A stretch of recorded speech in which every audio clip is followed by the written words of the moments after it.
bertemu dengan seorang ustadz, kemudian ustadz itu bilang begini. Ini latar belakang saya kenapa saya belajar pengobatan Nabi. Ustadz itu bertanya kepada saya begini, "Dok, antum yakin gak sih dok kalau antum masuk surga?" Kira-kira kalau ditanya seperti itu, Bapak jawabnya gimana Pak? Yakin gak sih Pak masuk surga? Insya Allah pasti ya. Saya jawabnya pada waktu itu apa? Yakin Ustaz, saya masuk surga karena Allah menurut prasangka hambanya. Tapi Ustaz itu bilangnya lain. Kayaknya antum masuk neraka deh. Waduh, Masya Allah kok bisa bilang begini Ustaz? Dari mana antum berpatokan anak masuk neraka? Tapi Ustaz itu cukup cerdas. Dia memberikan data-datanya ke saya. Maka saya bersyukur kepada Ustaz tersebut ya. Dia ambil pada waktu itu, mohon maaf ya, saya menyebut merek, mohon maaf. Diambil obat, ya dok. Saya nyebut merek, mohon maaf ya, Lovenox. Obat apa itu? Obat yang dipakai untuk mengencerkan darah. Biasanya diberikan pada penderita penyakit jantung, stroke dan gangguan bekuan darah. Lovenox. Di situ tertuliskan kata apa? Porsin origin. Ada yang tahu porsin? Ada yang tahu? Nggak ada yang tahu. Berarti kalau dokter ngeresepin obat apa aja ditelan semuanya nih. Masya Allah. Porsin itu isinya Pak, babi Pak. Malah di boxnya tertulis kata-kata bener-bener bersumber dari babi. Saya bilang, waduh, berarti dok kalau antum ngeresepin porsin satu pasien, antum telan itu obatnya, kira-kira ibadah orang tersebut diterima nggak sama Allah? Diterima atau tidak tuh? Tidak akan diterima dok. Siapa yang dipersalahkan nanti?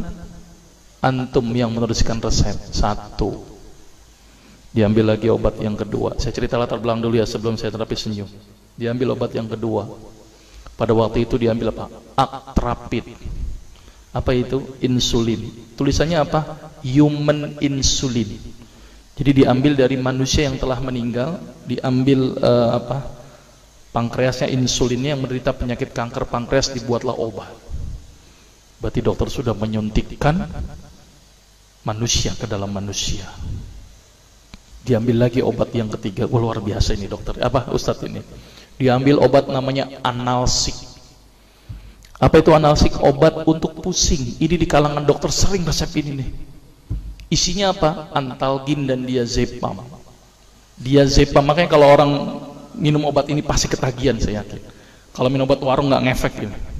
Karena kenapa? Karena mengandung diazepam. Diazepam itu apa? Narkoba Pak. Bikin kita teler. Maka itu cara nyari uang paling gampang, kasih aja resepin analsik, pasti balik lagi dia. Karena kenapa? Narkobanya bikin kecanduan. Dia mengandung diazepam. Diazepam fatwa ulama bagaimana? Haram. Diambil lagi obat batuk, kodein. Maka itu kita minum obat batuk langsung hilang batuknya karena kodein. Kodein ini ternyata derivat dari narkoba. Berarti dokter sudah ngeresepin narkoba. Diambil semua obat sirup di depan saya, lihat lihat semuanya. Ada nggak yang tidak mengandung alkohol? Semuanya mengandung alkohol. Sampai saya pikir, Masya Allah, berapa ribu pasien yang telah saya resepkan obat-obatan haram tersebut. Ini yang menjadi kegelisahan saya Pak. Maka itu saya beda haluan, kemudian belajar hadis, walaupun gak lulus-lulus biarin, gak apa-apa. Terus kemudian saya melihat ada sesuatu yang salah. Kenapa? Karena agama Islam tidak dipelajari secara benar. Banyak umat Islam saat ini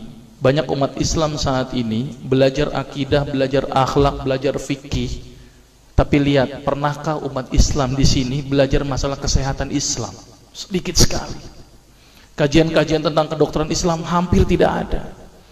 Makanya tidak heran sekarang umat Islam yang notabene hebat menurut saya katanya, tapi ternyata banyak yang sakit karena dilupakan aspek ini.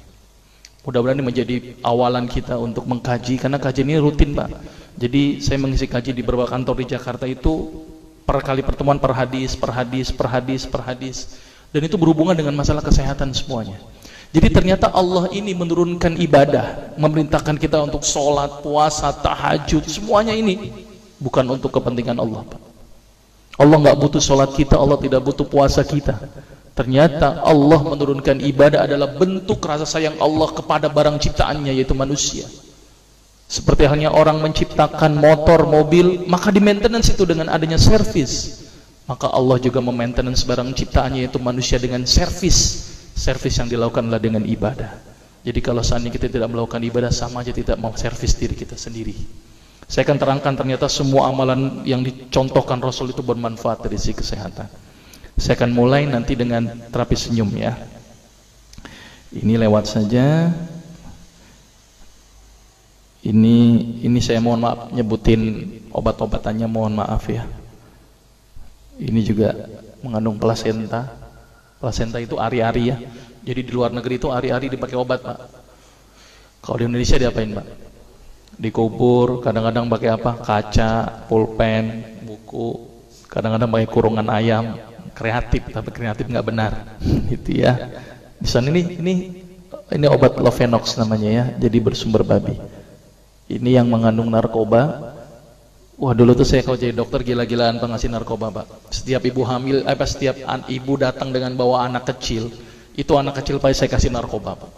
Kenapa? Karena ibu-ibu paling seneng kalau anaknya datang terus kemudian tidur pules. Wah, seneng banget tuh ibu-ibu. Apalagi obatnya yang tokcer, paling seneng itu orang. Maka itu saya kalau ngasih obat antibiotik dulu nggak namanya amoxicillin, ampicillin, nggak level buat saya. Apa yang saya kali cefalosporin, obat turun demam aja nggak ngefek nih, saya cuma 500 mg Pak, 650. Dan selalu anak kecil datang kan alasannya takut kejang, selalu saya tambahkan apa ini Pak, luminal. Saya dulu bandar narkoba Pak, tapi legal, resep.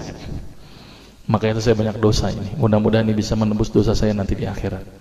Ya, ini insulin ya, ini kosmetik yang